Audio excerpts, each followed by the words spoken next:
Il n'y a pas l'ombre d'un doute que par toutes sortes de ruses subtiles, le diable cherche à faire entrer la défaite dans la vie des croyants. Beaucoup tombent lorsqu'ils sont l'objet d'une grande tentation. Ils sont alors condamnés et abandonnés par d'autres croyants. Certains les détestent même et, à l'instar des incroyants, les méprisent.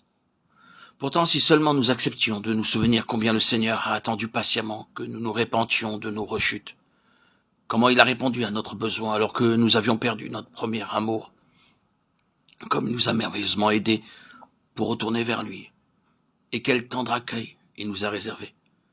Alors, nous ne pouvons faire autrement que d'essayer de leur venir en aide.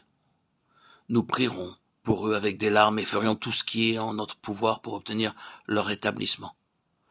Dans notre expérience, nous avons vu à maintes reprises des personnes tomber dans le péché revenir et être rétablies dans leurs premières conditions, après que nous eûmes prié dans les larmes pour elles et avec elles.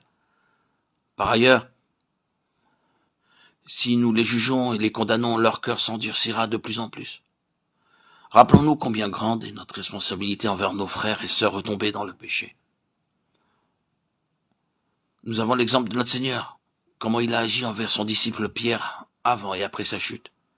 Il savait comment Pierre le renierait par 3 fois avant que le coq ne chante 2 fois. C'est pourquoi il l'avertit amicalement en disant « Simon, Simon, Satan vous a réclamé pour vous passer au crible comme le blé. Mais j'ai prié pour toi afin que ta foi ne défaille point. Et toi, quand tu seras converti, affermis tes frères. » Luc 22, 31-32. Pierre fut rétabli à cause de la prière du Seigneur Jésus-Christ.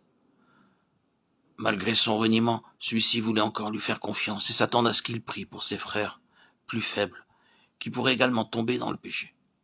Le Seigneur répéta ces paroles dans son dernier message à Pierre, Jean 21, 15-17. Il lui dit à 3 reprises « Paix mes agneaux, paix mes brebis, et de nouveau paix mes brebis. » Ceux qui viennent de naître de nouveau et sont des bébés en Christ, ainsi que ceux qui sont faibles dans leur foi, ne croissent pas spirituellement, sont comme des agneaux qui ont besoin de soins supplémentaires, qui doivent être portés et fortifiés.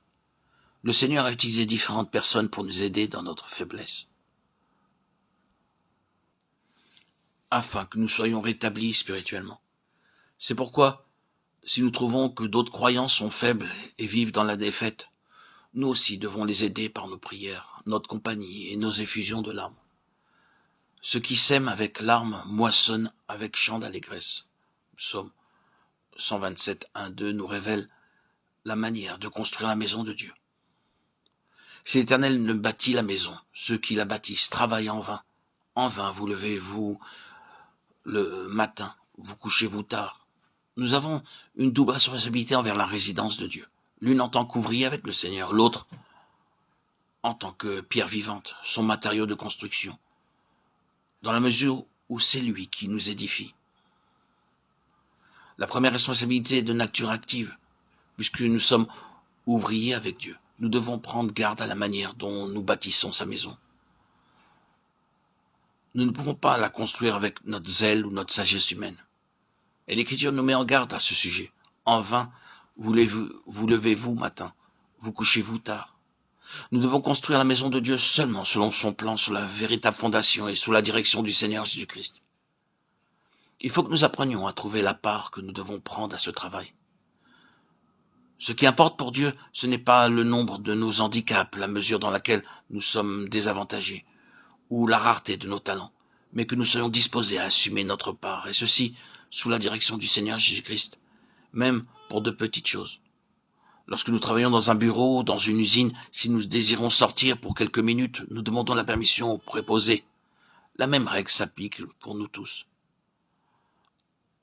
Apprenez à demander l'avis et la permission de ceux avec qui vous travaillez. Apprenez aussi à aller vers le Seigneur pour chaque chose.